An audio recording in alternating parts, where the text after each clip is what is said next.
आम्ही पुणेकर संस्थेच्या वतीने येत्या 6 मार्चला तिथीप्रमाणे शिवजयंतीला आपण भारत पाक सीमेवरील पूंछ या शहरामध्ये श्री छत्रपती शिवाजी महाराजांचं भव्य स्मारक आपण उद्घाटन करतोय।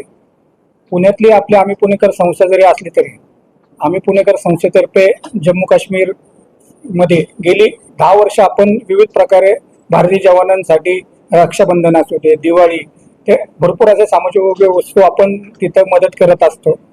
यावेळी जे आपण स्मारक करतोय ते ज्येष्ठ शिल्पकार विवेक खटावकर यांनी आणि त्यांचे 2 सुपुत्र विपुल आणि यांनी ते साकार केलेलं आहे।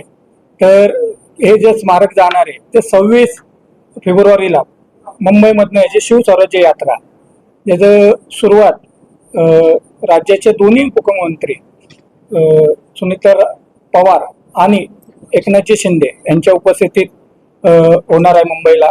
त्यानंतर दुसऱ्या दिवशी आपण सुरत बडोद्याला कार्यक्रम करतोय 28 तारखेला। 1 तारखेला आपण अहमदाबाद आणि जयपूरला कार्यक्रम करतोय। 2 तारखेला दिल्लीला महाराष्ट्र सदनमध्ये आपण त्याचं भव्य स्वागत होणार आहे। आपले पुण्याचे खासदार राज्यमंत्री नागरी आणि हवाई उड्डाण मंत्री मोहोळ साहेब यांच्या हस्ते आपण तिथं उद्घाटन आणि पूजन असं ते आपण एक छोटासा कार्यक्रम तिथं महाराष्ट्र सदनला ठेवलाय। आणि हे सगळं करताना पुढचा अख्खा बेस जो आर्मी बेस आहे सोनीपत असू दे, पानिपत असू दे, त्यानंतर पठाणकोट असू दे, जम्मू या ठिकाणी विविध आर्मीच्या कॅम्पमध्ये आपण हे सगळे कार्यक्रम करत त्याचं पूजन करत शेवटी 6 जूनला आपण स्मारकाचं पूजन 6 मार्चला आपण तिथं करतो।